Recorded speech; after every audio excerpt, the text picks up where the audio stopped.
Volkswagen Golf. Front interior, the courtesy light bulb change. So get a small screwdriver and prise the lens away from the front. So it's just gentle, just like that. Finger underneath.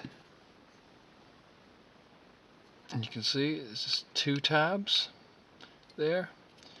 And on the other side, just another 2 tabs. So on the side, just some capless or wedge shaped bulbs to pull out. Get a new one, just push in. Same for the other side. In the middle, just push to one side. Bulb like that, get a new one. Push to one side, back in. Then when you're done, put the tabs in first on this side and push around and you're done.